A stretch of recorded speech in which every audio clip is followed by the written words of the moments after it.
Broadcasting from beautiful, sexy, steamy Studio City, California, though those facts can be disputed. This is the Napzok Files. I'm Ken Napzok with another wonderfully special guest. He is a wildly special guest. Josh Macuga. Ah, Kenny, thank you. Oh, you are affectionately known as the Wildman. I am. In the Schmoes world.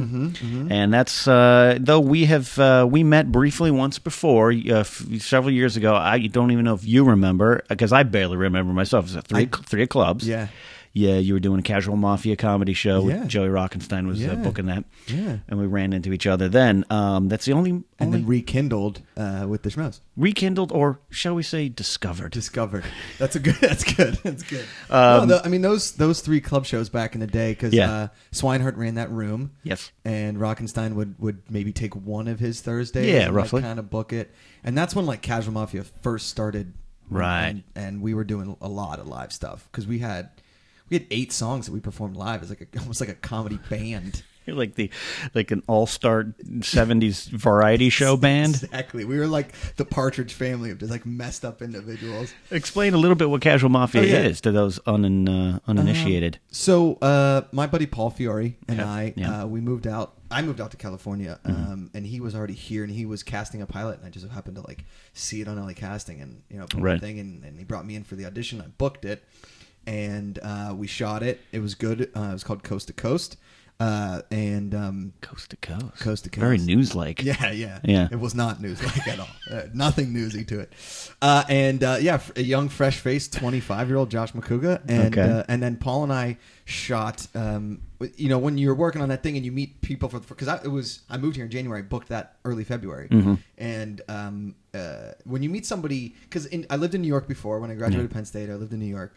And you just don't meet many entertainment people in New York that are normal, because you have a lot of stage people, and you have a lot theater folk. Exactly. Say no more. People that are like, they'll spend their whole lives like trying to put a play up at the Fringe Festival. I'm like, guys, I want to sell a freaking movie. Good I luck want to to you, be sir. a stand-up, So, let's do an off-Broadway play of a man who's a knife, and his daughter is a bread. It's a loaf of bread. It's an allegorical play of a coming-of-age story about a pumpernickel loaf. Like, it's just terrible. They're just weird people, and I'm a very mainstream. I'm sorry, you had me at man who's a knife. Yeah. So when I was in New York for about 16, 18 months. Okay. And so when I left New York, I came out here, and you meet people that are normal, because I thought that there were way less normal people in the industry, which out here there's just a lot more people in the industry. Yeah. Like I always make the joke that in New York, the waiters and waitresses are trying to be actors and actresses. In LA, it's the managers, it's the owner, right. It's like the conglomerate of people that own the restaurant are also trying to make movies. I mean, everybody is here to be. I'm a director of public safety at a mall, and I've been doing this entertainment thing for 15 years. I'm a suit guy. I totally know what you mean. Was there a moment you're sitting around in New York where you're like, I picked the wrong coast? Yep. Here was the moment. So.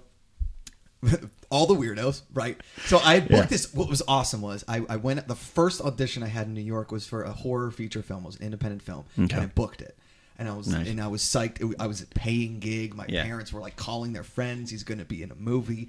It's like he's going to, I kind of not my small little town Josh. Pittsburgh. He made it. He made it. I knew he was going to do it.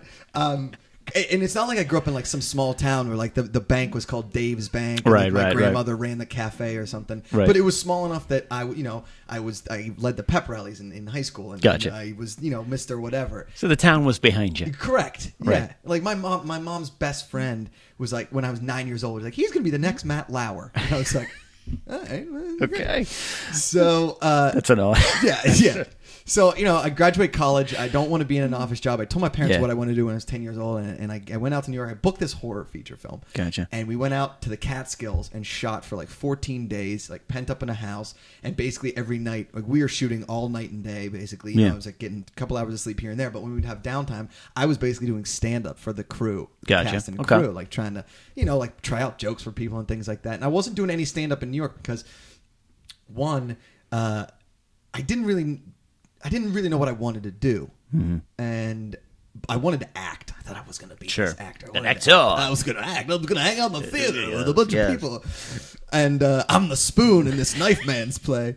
So So I booked this horror feature, and it went really, really well. We got into all these horror film festivals. It's called Plasterhead. If you ever want to check it out, it's on Netflix. Plasterhead, folks. Yeah, Plasterhead. Check that. Gray Skies by Mark Riley. Plasterhead starring Josh Macuga. We didn't have hats like Riley has hats. True hats. Yeah. So it comes out, it premiered at this horror fest in New York, and it was like a 200-person theater, and we sold it out, and my family came in for it, and they were so excited, and my mom screamed the loudest when I kissed a girl on screen. It wasn't anything else. Of course, naturally. Yeah. So that's awesome. So that was, and then I didn't book anything for 9.5 months. Didn't get a thing. Was going on audition after audition, getting callbacks here and there, nothing. Did an off Broadway play. Yeah. It was called Sword Politic. It was brutal. It was so bad. It was 3 hours of play. Right. You're like Jerome Walton winning the 1989 National League Rookie of the Year award, and you never really hear him. He's a backup outfitter for the Angels? His baseball card is just him with the bat because he never actually played in the game. Yeah.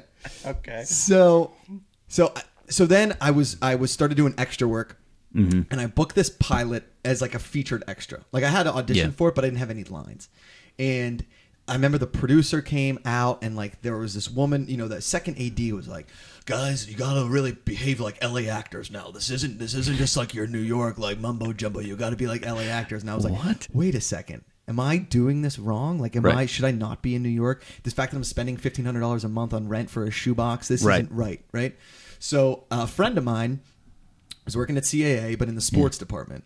And she was like, "Listen, there's some comedy agents coming out for the SNL premiere. I want you to meet them and just talk to them." And now they're the two biggest agents in the comedy at CAA. Yeah. And so I met with them. They were super nice guys. I told them what I wanted to do. They're like, "Don't leave New York. You need to leave New York." And that was October 1st. Moved back to Pittsburgh for 2 months, saved a little bit of cash, and then moved to LA because I had burned through everything. Right. Mostly on just rent, bus fare. Rent. Yeah, exactly. Cab fare, I was literally subway eating tokens. a banana a day. I was at one point in New York. I was 148 pounds because I was starving. Yeah, literally starving for your craft. Yeah, for my craft. For your knife and spoon play. Ken, it was well received by the Village Voice. It was gorgeous. So I move out here, meet Paul, and then we shoot the pilot, and it goes well. I didn't get a New York Film Television Festival, which we wanted to do, but we said let's shoot a web series. So we shoot this thing called Dear Diary. It was a lot of fun. Okay. Dear Diary got noticed by Crackle.com and MTV, and then MTV paid for us to write a full 30-minute of Dear Diary, which never really went anywhere. And we figured there's all these people doing all this sketch comedy on YouTube. Let's do it. So we knew a bunch of people. We didn't even audition people. Our friends that we thought were funny. We started writing sketches together. We have a writers meeting every Monday, and we did these things called sketch weekends where we'd shoot 10 or 12 sketches in a weekend, go dawn to dusk, Saturday, Sunday. It was exhausting. Right. But we got some great stuff out of there, like Douchebag Anthem, Prius, the CSIs, all that kind of stuff. I love the CSI stuff. Yeah. That's the first thing I saw of you guys do. Yeah. So those were it was a ton of fun. But with any sketch and improv team, it's hard to keep 11 people together. Absolutely, it's impossible. Yeah. People want to go and do their own things. It's a lot of time taken out. Nobody's getting paid. I'm breaking the bank. I took a small loan out for my mom and dad that I still owe them for, and shot all this stuff. I mean, very, very high production value for very little money, which is what you can do nowadays because of the HD cameras and what True, but I got to say, particularly the CSI things, what really grabbed me when I first saw them was they looked so damn good. You can have the quality, you can have the HD stuff I have, and I can't shoot that. You guys had everything. It looked professional. The internet still requires professionalism, and that's what you guys have. Yeah, thanks, man. I appreciate that. And that was I think what got us a lot of notice from a lot of people. But again, it's very expensive, and it's just very difficult to shoot high quality stuff because and not to take anything away from what Christian and Mark do. Let's take it away from them. Let's take it right away. It's just Christian always wants to shoot sketches, and he wants me to write it. I'm just it's very difficult to shoot sketches. You can't just set up a camera and run. You have to put a lot of production work into it, and I'm not going to do anything half-assed and put my name on it. Right. And that's how we felt with Casual Mafia. Because when we first started, I was like, dude, let's just fucking get an iPhone and shoot this stuff. Right. And we couldn't Michael do it. Cera shot a movie on an iPhone. Yeah. All these guys in Smosh are shooting this stuff. Right. And these dudes on YouTube are just... And that's the thing with YouTube that we didn't get, was that the people on YouTube could care less what it looked like. It all mattered was how many sketches can we get out. Matter of volume of upload for the sketches. And don't get me wrong, I'm very, very, very proud of the body of work of the Casual Mafia because Paul and I produced all of that along with Christine Casagrande. She, us three, produced the shit out of that stuff. I mean, hours and hours of pre-production and everything for just online, maybe 3 hours of content. Right. Total. Right. Yeah. But the Casual Mafia, we were performing live. That's where that whole thing started. And we were we were like the Partridge Family of dysfunctional comedy bands.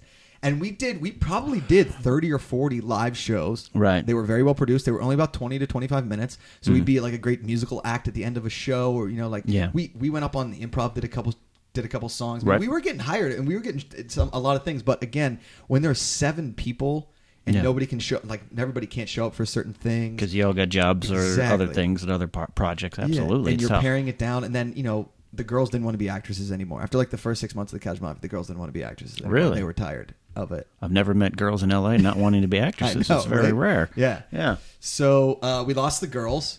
One girl stayed on, but by that point we were done. Right. We were just over. The guys, we kind of all like went our separate ways. It was just it honestly, like we shot all those sketches. We wanted to get into a web series. We didn't have any money. I kept putting it off. We kept putting it off because I just didn't have the money for the production. Right.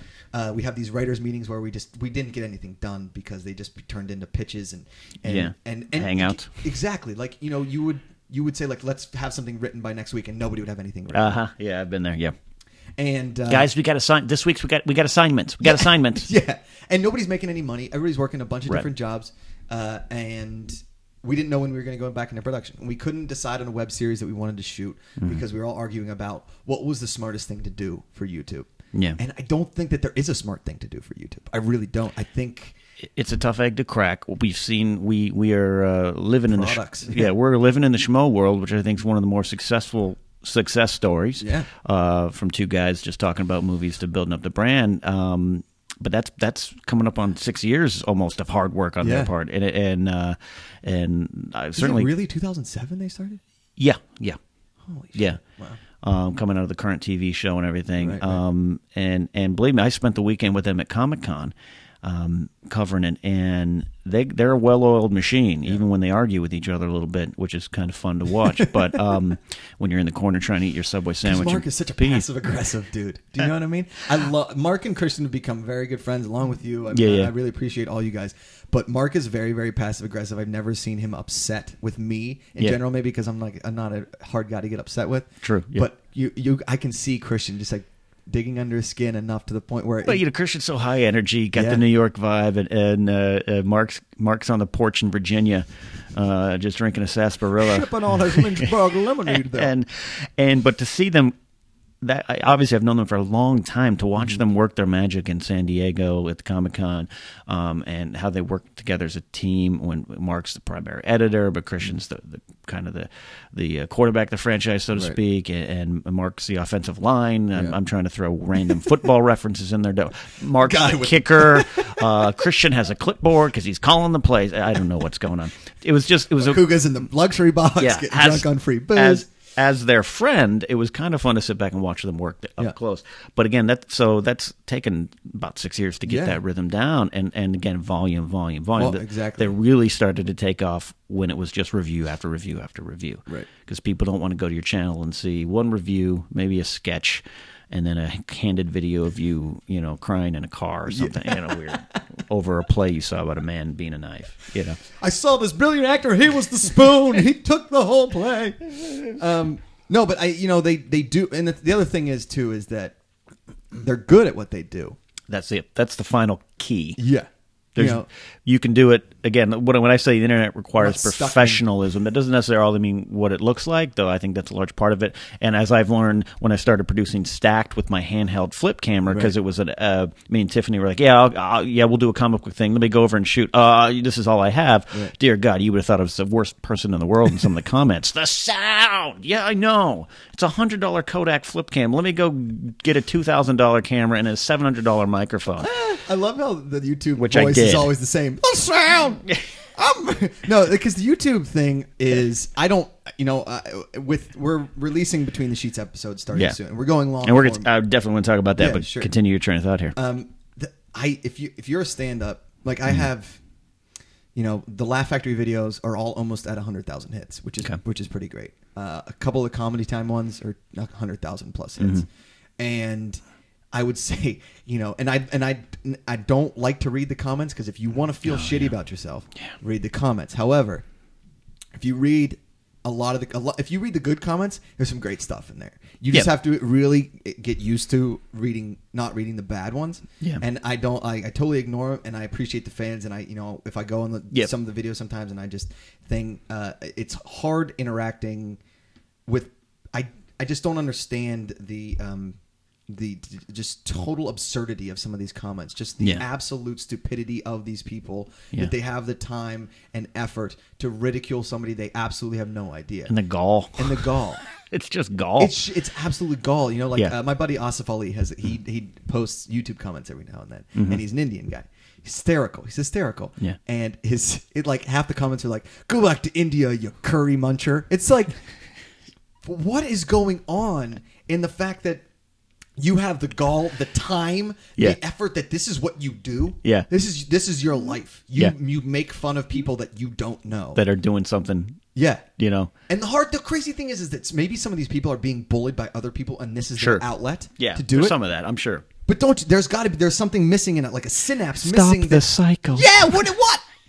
I'm a comic. I go on stage. I try and tell jokes. If you don't like them, don't watch. Yeah. I once went on a rant on stage. When I was a host. I came back and I was easy, Ken. I went on a rant because I was an uneven comic at best, and a comics comic, which just is code for the audience doesn't like you, but your buddies think you're funny. But I'd have my good nights and bad nights. But I just went on a rant one night because I was like, I am funnier than any one of you in the audience. Right. I just am. I know I am. Yeah. And I'm funny around the office. And it's not just, if you're up on this stage, chances are 95% of the time you are funnier than anyone watching you who's just paid for its seat. But I have one bad night. Something doesn't work. A joke I'm trying. Where are you? And you now look at me as that guy's not funny. Yeah. And I just couldn't take it. And then you're going to tell me. And then you're gonna act like, yeah, I lost it. Yeah. Where were you? What room do you remember? Room 5. Oh, yeah. Yeah. Pretty much all my shows are at room 5 after a while. Yeah. That's why I knew it was time to leave comedy. I'm like, people, what rooms you doing? I'm like, yeah, I don't know. Just go to room 5. Just hang out Talk there. with Christian and Lou and Tom and Mark and Chip and have a drink and tell some jokes. I always thought, though, that the ideal comedy scene is someplace that it's like a fraternity of sorts, that someplace you just feel welcome. Yeah. Someplace that has a nice little hangout spot. Like, I always thought that the Laugh Factory, if they were to open up that top bar and make it so that comics could hang out there and actually drink, that top bar just had a small bar and you had a bartender up there. Maybe if it was just Thursday, Friday, Saturday, Sunday or something like that, right? That would be the greatest hangout spot in LA because you can be loud and obnoxious and not affect the show. Right, which is but hard. You can also see the show through the TVs or through the window. Yeah. That's why I think the Laugh Factory blew it now because I love that club. It's a little too well lit for my liking. Yeah. But I love that club. I love going up there. The audiences are always great. I love the idea of being able to hang out somewhere, and I want to be able to hang out at the Laugh Factory. But I want to go. I like the Improv and I like the Comedy Store because you can drink and you can hang out. I love the Hollywood Improv. That's the thing I miss most about leaving stand-up. But that was the Room 5, the White Boy Comedy Shows, which is a Mark Franco production that we were all part of. That when we're at its peak, that's what it was working. It was all of us not just practicing on stage and I'm going to try this joke. We did our sets, we did our material, but we were a team who hung out every week and had a great time doing it, looking forward to it, and it was a sense of community. And on the nights when it was really, really, really working, the crowd felt that. Yeah. They knew they were with a bunch of friends. Yeah. And because honestly, like that's the beauty of the podcasts and the beauty of comedy in the sense it's like, listen, improv doesn't work 99% of the time. Right. Okay. Sketch doesn't work 80% of the time. Right. I don't think. Okay. I agree. Fact.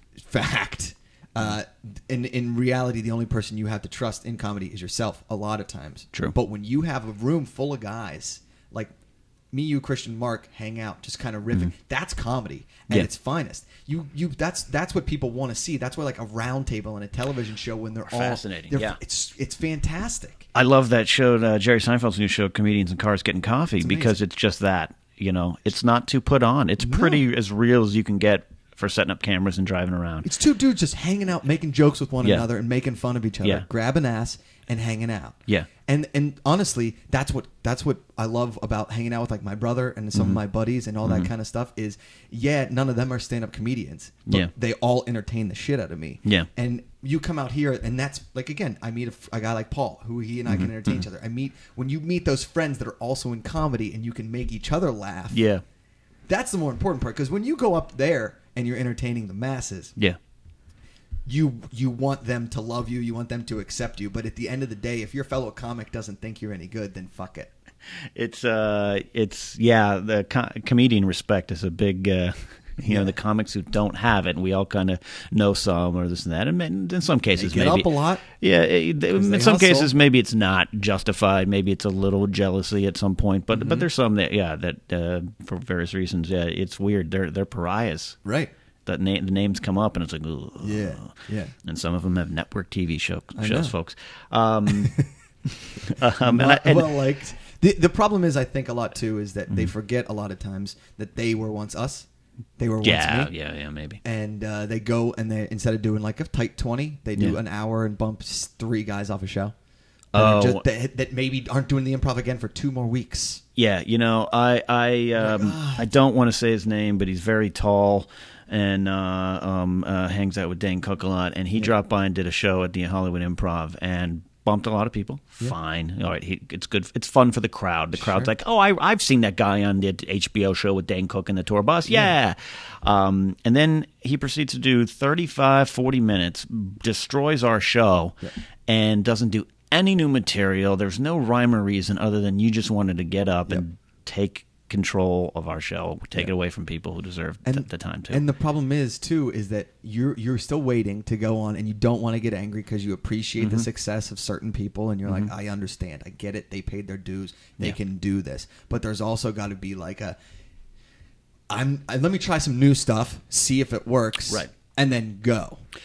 One of the nicest ones, if you do those kind of shows when you're independently producing a show at the Hollywood Improv or at the Comedy Store, and it's not part of the regular show, that happens a lot. Drop-ins, and that's accepted, and it's a good sometimes thing. Welcome. Sometimes, absolutely, because the fans are like, I went to the White Boy Comedy Show, and Michael Richards was there 3 weeks before he went to the Laugh Factory, by the way. I got to bring him up on stage, and he bombed. Really? Side note, he bombed, and it was like, Michael, one of my heroes, and I got to bring him up on stage, and after 2 minutes, it was like, this guy's not funny, he doesn't know how to be a stand-up. 3 weeks later, that incident happened at the Laugh Factory, and we were all like, yeah, that seems about right. He wouldn't know how to handle that.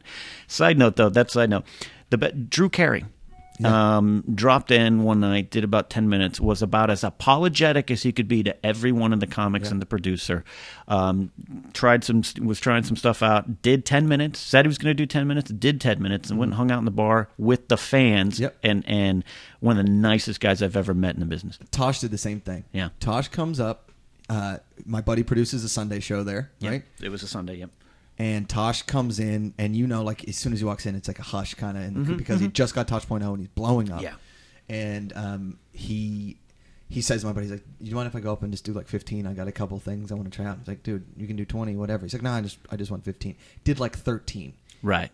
And then he came off and he like shook and then hung out and said like, I'm sorry for bumping you, whatever, yada, yada, yada. Yeah. And it was just, I was like, you know what? He seems like an asshole, but he's hysterical. Yeah. And now I know he's just a really nice guy. That's good to hear. Work. I like that. I like to hear that. I like those stories just as much as being catty. Yeah, exactly. I maybe like that stuff more. I was there. I switched with someone. I was supposed to take the bullet one night, and I was like, someone's like, "Can I go first? Because I need to get out." I said, "Yeah, I'll go second." So Chris Rock.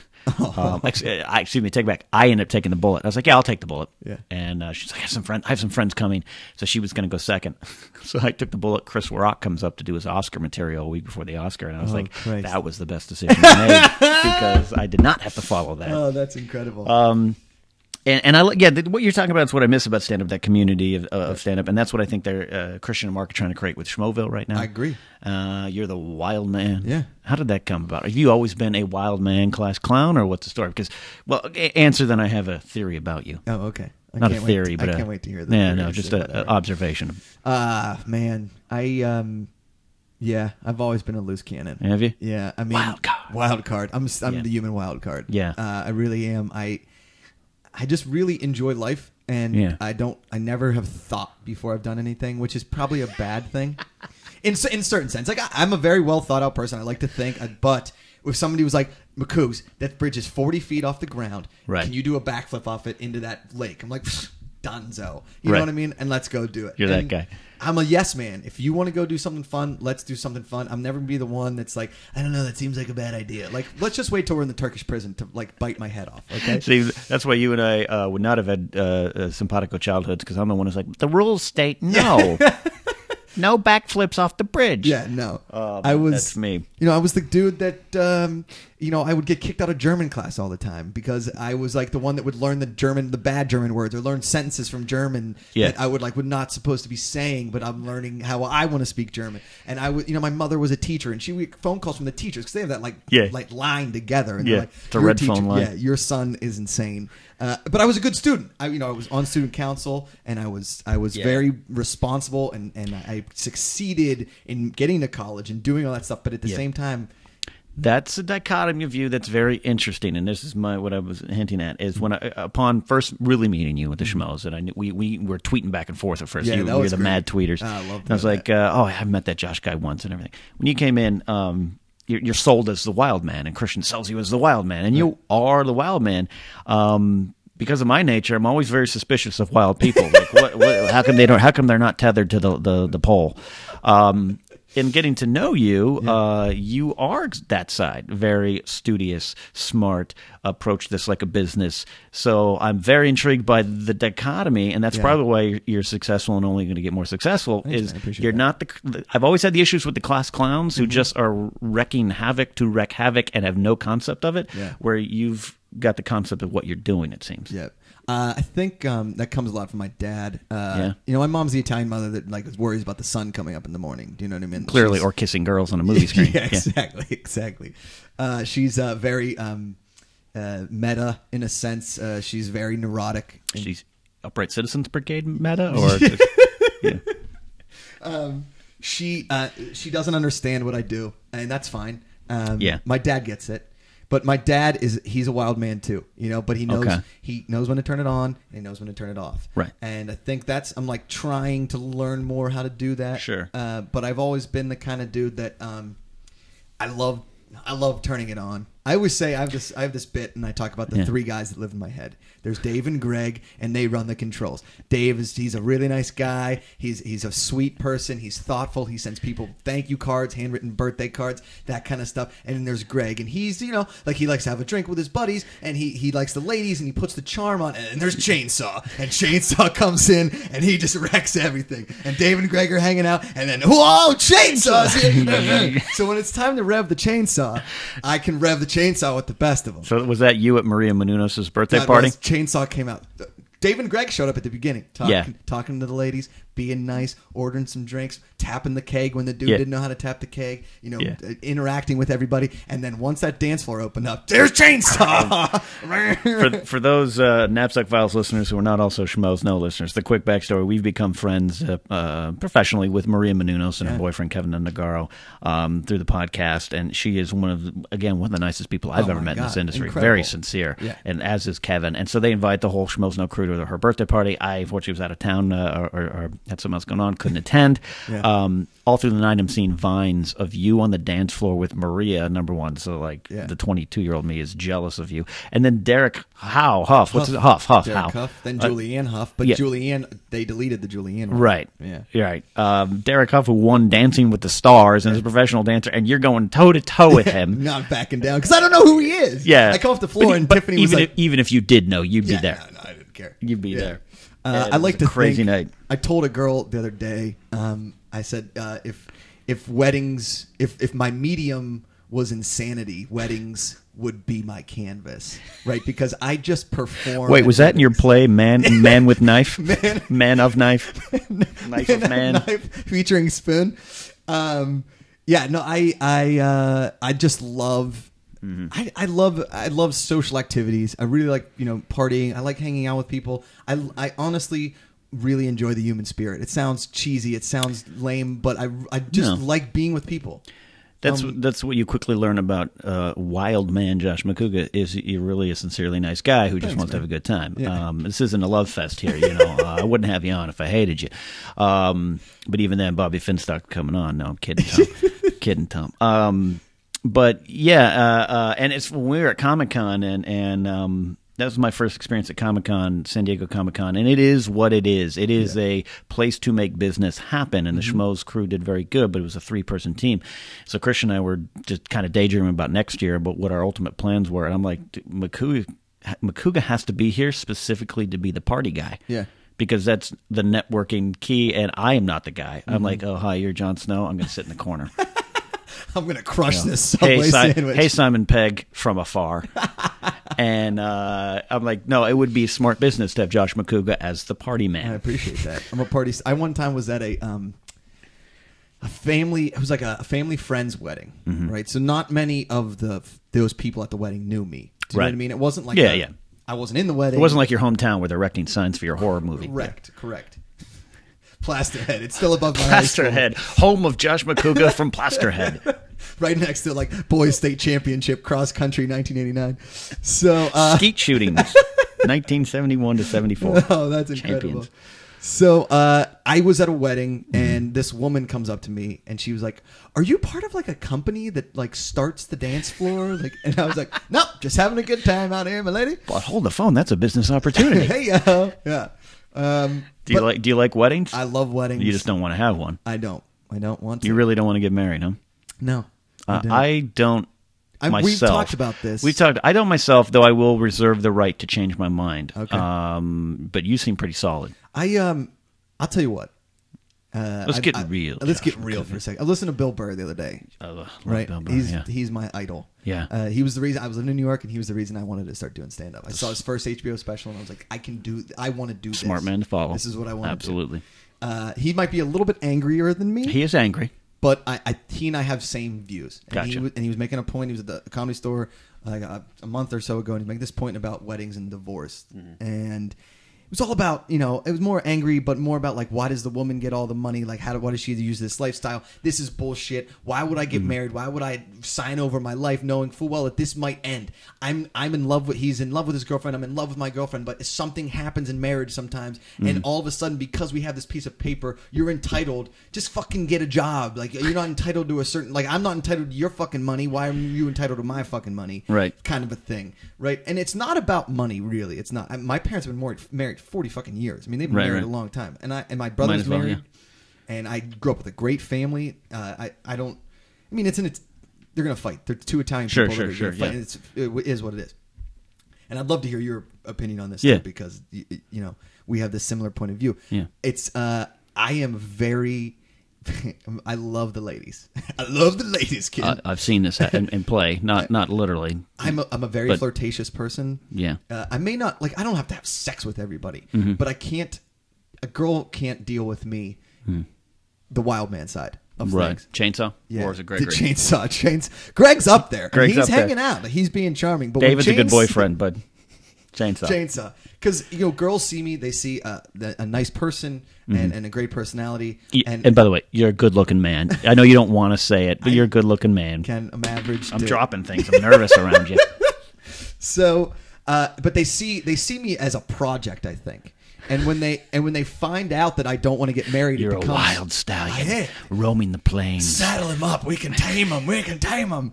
And I always say, and my brother's like, dude, you're never going to meet a girl and settle down. I was like, but that's okay. I'm okay with that. Nobody else in my family is. There's a lot of I get that. There's a ton of familial pressure on me because I come from a very traditional family, very Catholic, very everything. My mom and dad have been married 40 years. My brother's very happily married with 2 kids. All my my cousins are married. All my aunts and uncles are still married. There was one person that got divorced in my family, and everybody's like, "Did you remember?"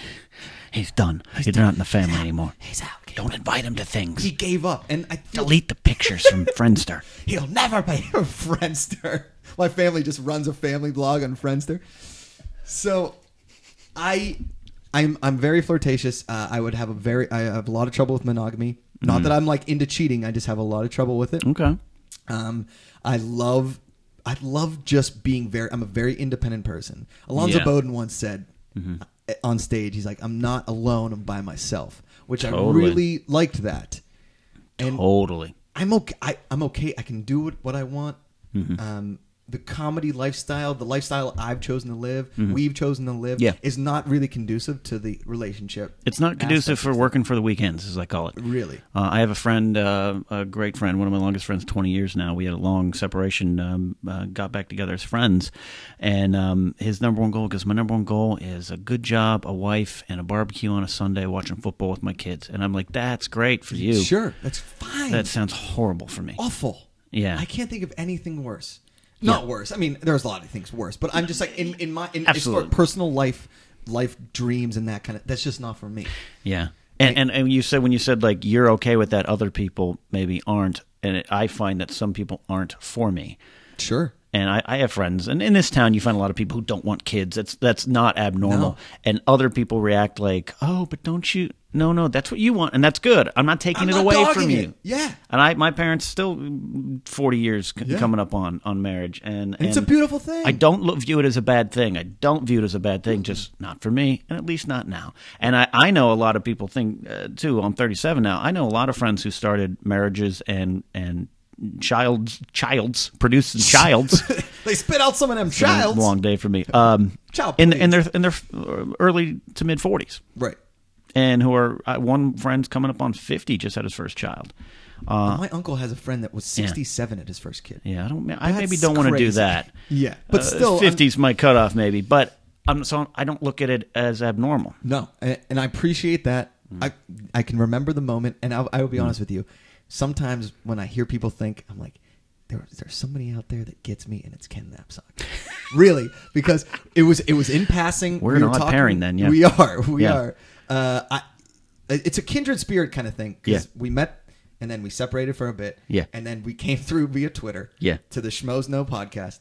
And I do want to say... It's a Schmoes No love story. It is. I appreciate you. I don't know how much you know how much I appreciate you, but I appreciate you. Thank you. And we were talking about your grounding story, and we don't have to bring it up. When you come on Between the Sheets, we're going to talk about Absolutely. it. Let's do it. Because I think it's an amazing story. And when I said to you, I don't want a wife or kids, and you, like, without even reacting, said, yeah, me too. And I was like, God damn it, is this kid my brother? Because he's my long lost brother. Maybe. And I get the same shit, Ken. I get this. You would be such a great dad. And I'm like, I know that I would be a fine dad. Me too. Because I'm a responsible individual. Yeah. That doesn't mean I have to be. Right. I think that there's a lot of dads out there that shouldn't be. Absolutely. A ton of them. A lot of people shouldn't be married. A lot of people, gay or straight, I don't care. Sure. Marriage, that's never been an issue with me because I know a lot more. Get married and have kids? I know a lot more gay men I'd rather have raise my child than some of the straight people I've seen out there. You're all right? 100% correct. All right. A lot more caring. They teach them cleanliness. Okay. Whatever stereotype you want to throw on it, but even just as people, Agreed. That's why I can't get behind the anti-gay thing, despite maybe some of my political and religious upbringings. Sure. Because I'm just like, it doesn't make sense. Have you met some of these gay people? Great humans. Absolutely. Raise my children because I don't want them. That's what... honey, we're going to have the kid, but we're going to give them to Terry and Christopher, who live down the hall. They seem like way better parents than we'll ever Absolutely. be. Yeah. I get that all the time, and I think... I know for a fact that my mother feels like it's her fault that I don't want kids. And I had to sit her down the last time I talked to her and say, Mom, listen, I love you to death, and it's not your fault that I don't want to get married and I don't want to have kids. You did nothing wrong. Right. I'm just programmed this way. Yeah. I was born this way. I'm like a Lady Gaga song. I'm born this way. I'm not gay. I'm just really into not being married. And I guess, and this is going to sound terrible to a point, but I'm sort of sexually jaded. Okay. I had a lot of sex in my life, and a lot of it has been insane. And it's sort of like Indiana Jones, and I just keep looking for that next artifact to put in a museum. I put some movie in here. If we're schmoes, we got to put a little movie action in here. Yeah. And I don't feel like...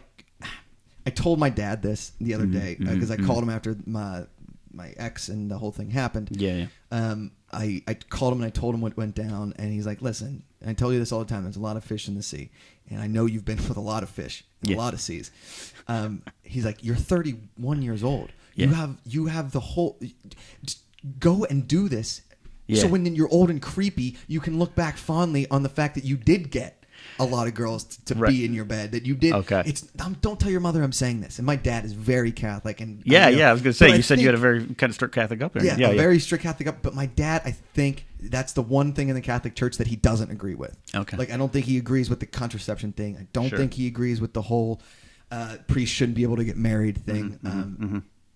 My dad's a realist in a sense that he believes in God. He's a very spiritual person. He's very Catholic. He wants you to be he wants you to be a good person, and that's what every religion teaches. And I'm just trying to be a good person for what I can be. Right. And I don't think that getting married makes me normal. Like, I don't think getting married is like, I have to get married to be like everybody else. Yeah. I see what over the year in high school, I remember I told one of my friends, I don't know if I want to get married. And at the time, it was a lie. And he looks at me, stops, my friend Chris McNeil, who's been key to my life in many ways in this type of vein. He looks at me and goes, marriage is written all over your face. You're going to be the first of our group to get married.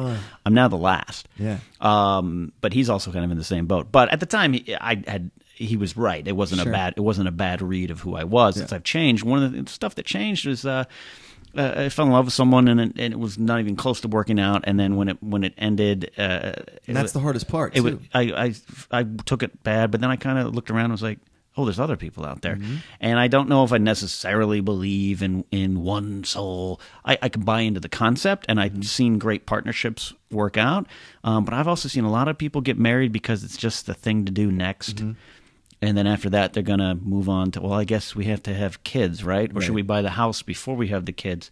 There's a lot of financial pressure that comes along with it, right? Yeah. There's a lot of societal pressure. Like, you got to put your kids in the best school.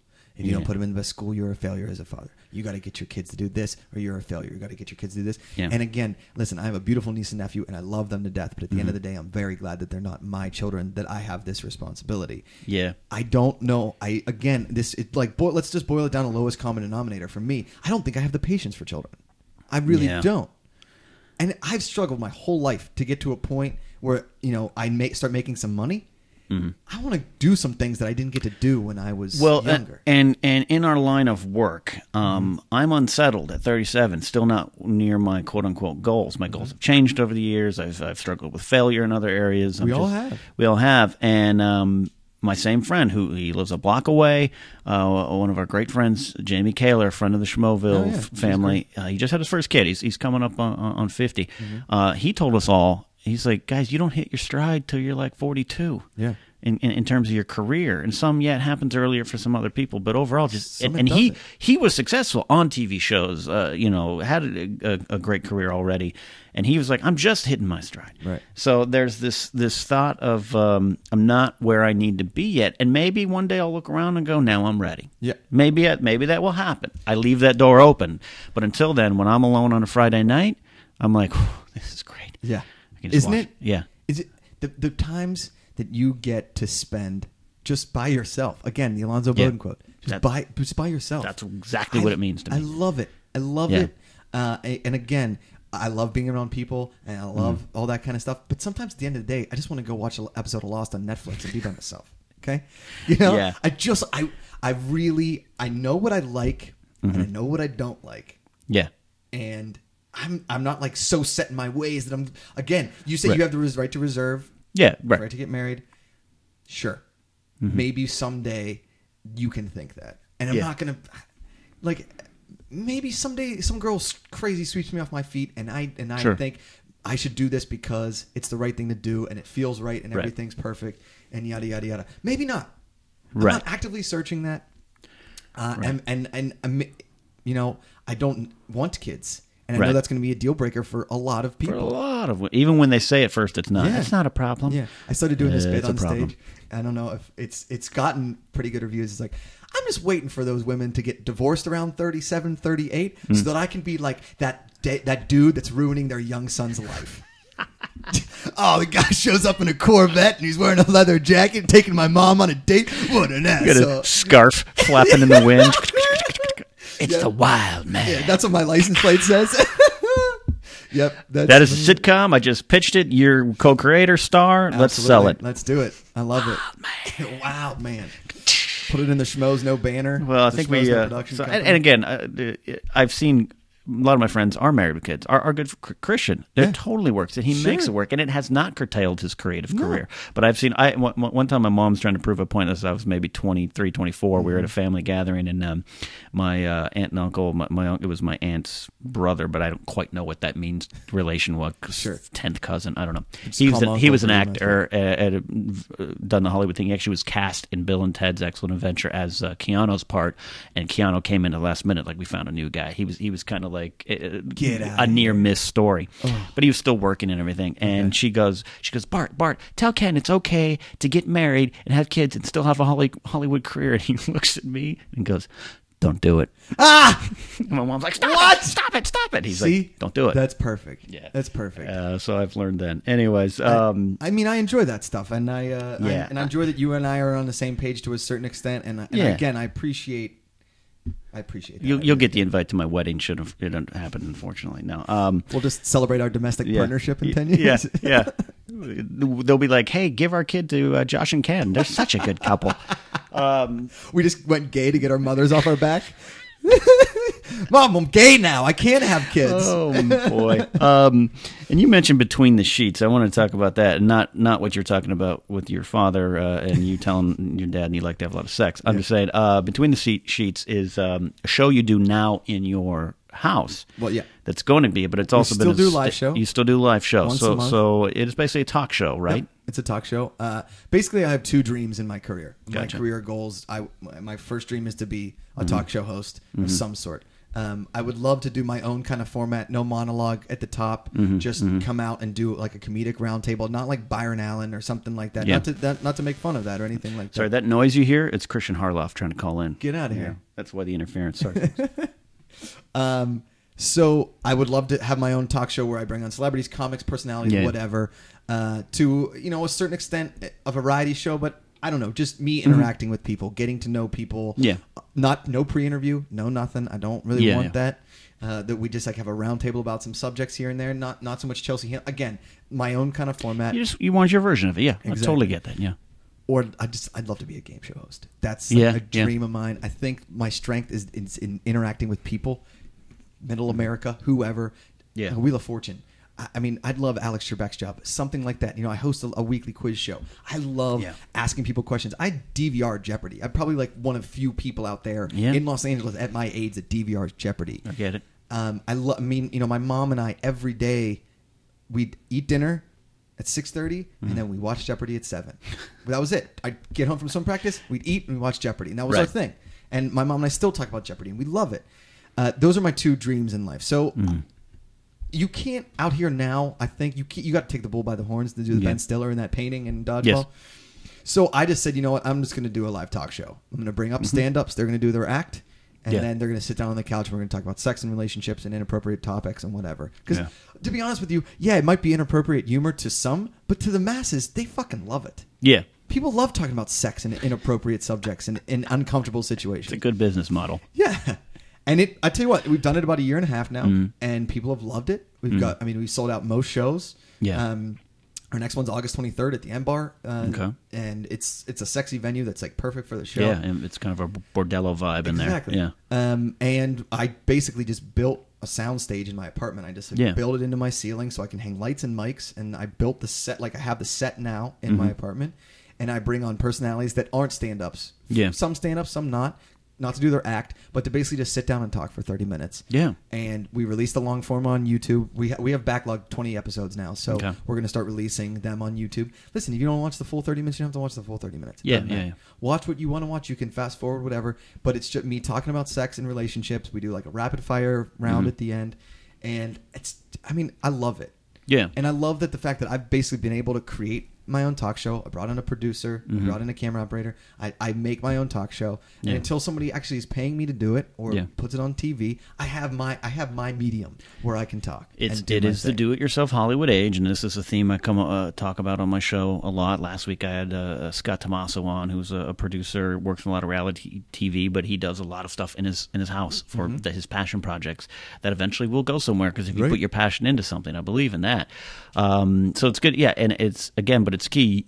You're going all out. You have to do it right, and there's some people probably like, I'll record something in my room and the lighting's bad and everything. People want to, if your direction, if you want it on TV, they need to see the product. So, but you're going all out and all in, and that's how it's has to be, and how it will work. And it's just a matter of I like to think time, upload, volume of upload. See if we can't. We're just going to do once a week to start, and I just love the idea of me being able to kind of get my voice out there in a way that obviously it's been done before. It's not like I'm reinventing the wheel here. Yeah, but it's mine. You don't. Yeah, I find. Look, I constantly joke about. Hey, I've just started this podcast thing. Have you heard about it? I'm 6 years too late on doing this, but it was I want my slice of the pie, and it might be a crumble, but it's something I'm putting out there because of my broadcasting background and interests.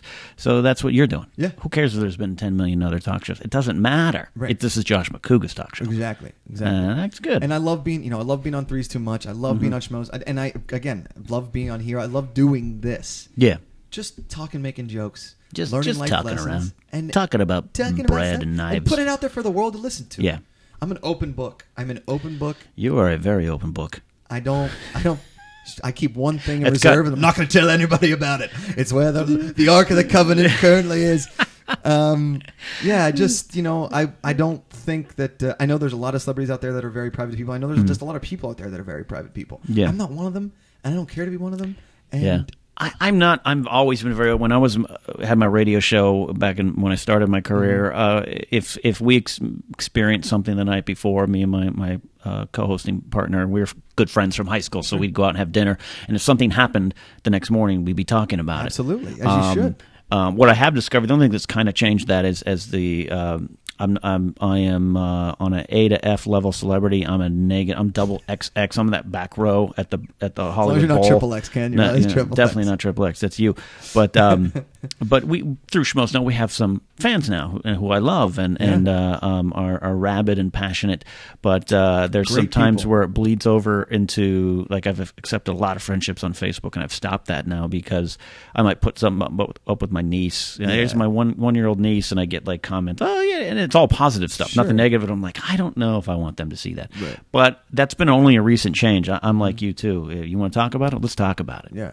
That gets you in trouble though, right? Absolutely does. It gets me in a lot of trouble. I guess my filter is non-existent as I've found out, and I don't know if there's something wrong with that, or I'm honest on stage. I'm honest in these things, and I think that people know you're fake. Yeah. I'm not going to go out there and start talking about things that I haven't done or that I'm not doing or whatever.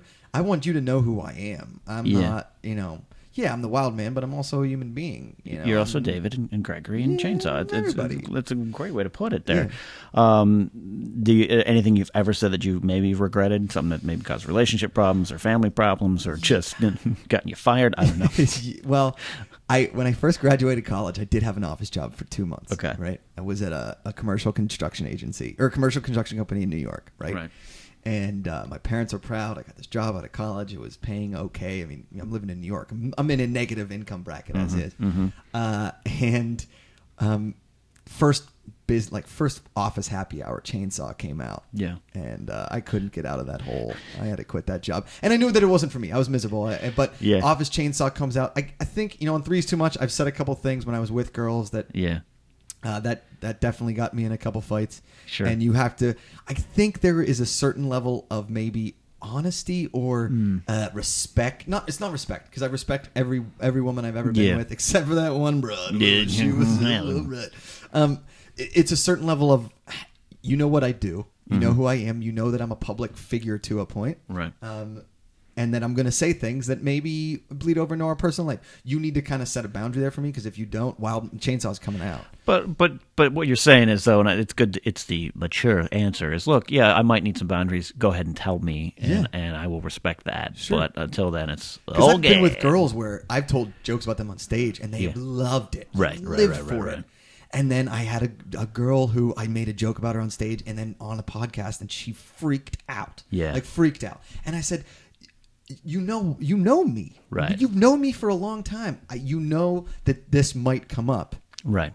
I am sorry. I apologize, but you can't crucify me for this. It's not right. I get that. No, yeah, you're answering the question well, Josh. You're not some disrespectful jerk who's like, I'm going to talk about anything, no matter what you think. You definitely know that you could hurt feelings, maybe, but what you're saying is work with me a little bit, because Chainsaw's inside. Chainsaw's coming out. It's like Ian Ziering and Sharknado. That chainsaw might come out.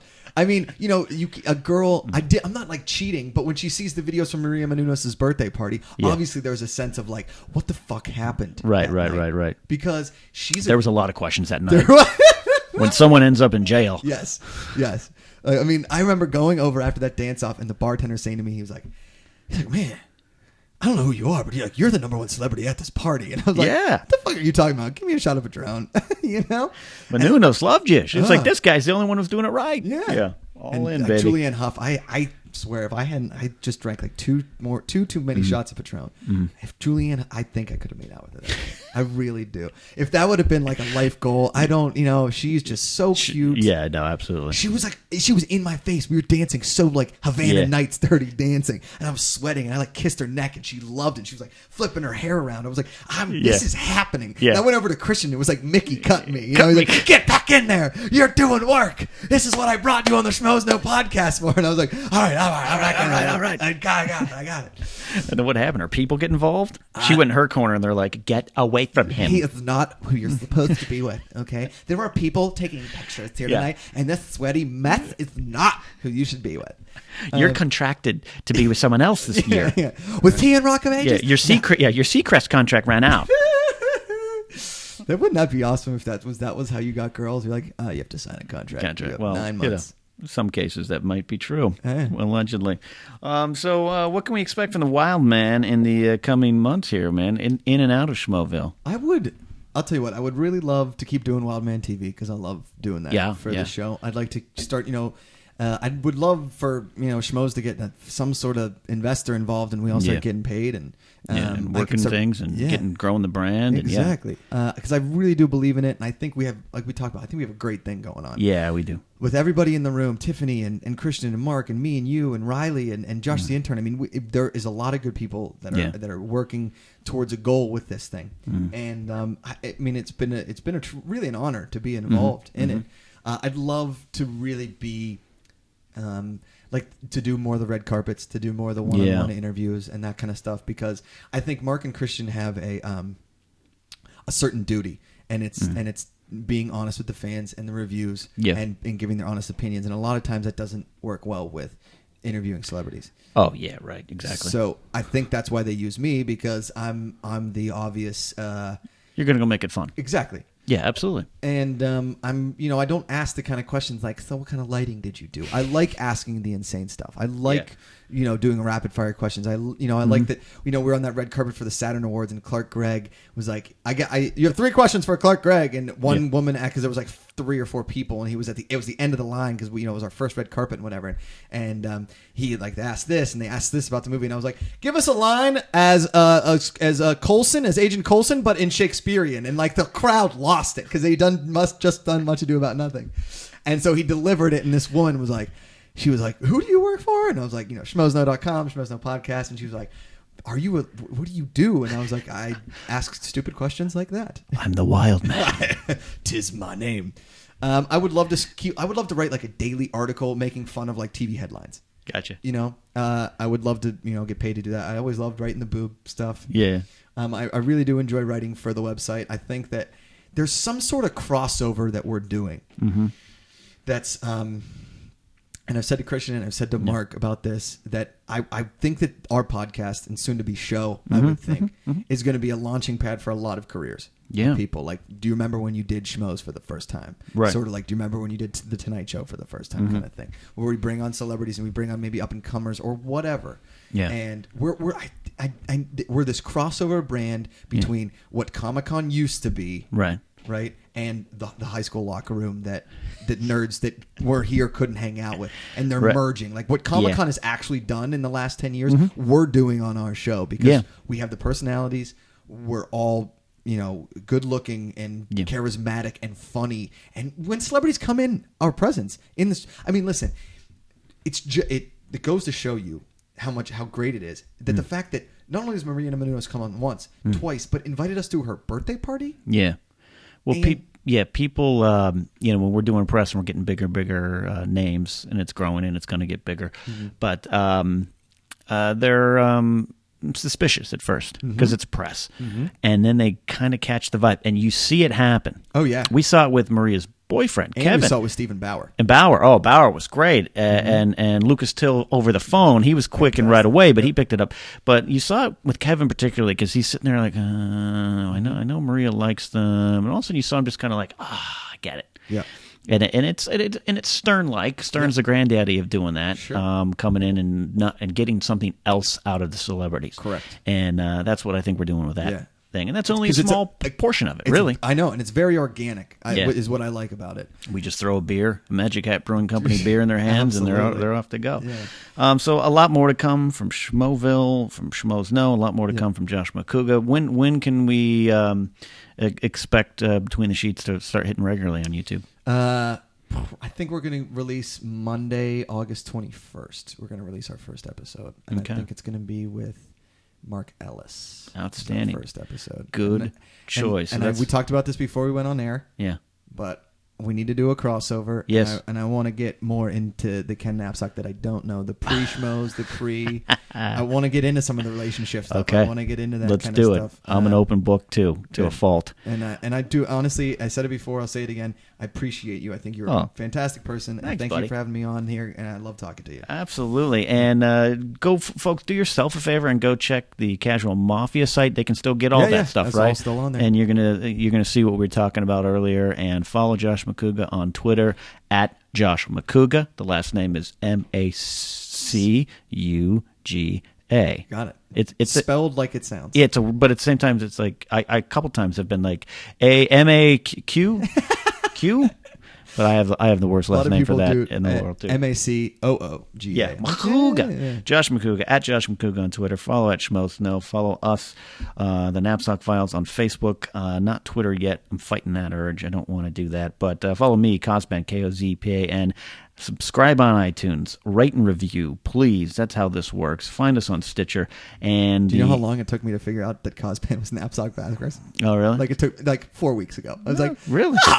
I've had people tweet me that. It's like a family code. Yeah, my late Uncle Nick used to always use it with me. That's that. So now you know all my ATM passwords. I do. No, so that's that. Follow us, like I said, on iTunes, Stitcher, and also on the Toad Hop Network, 10 p.m. every Thursday. Encore presentations. They're not live at this point, maybe one day, but encore presentations. And looking forward to seeing Between the Sheets on YouTube, starting by the time this airs in just a couple days. Yeah. So this has been a spectacular edition. I was looking forward to having you out tonight. Thanks, recovered from an illness, maybe a little bit too much whiskey last night to bring you in the studio, and I'm glad we got this chance. And there's so much more to talk about with you. Absolutely. We haven't got to Dan Marino. No. We haven't got to your night with the first daughters of George Bush. We haven't got any of this. Yeah. And we're going to get to that on a future edition of the Napzok Files. Thanks, for Ken. Josh Macuga, I'm Ken Napzok.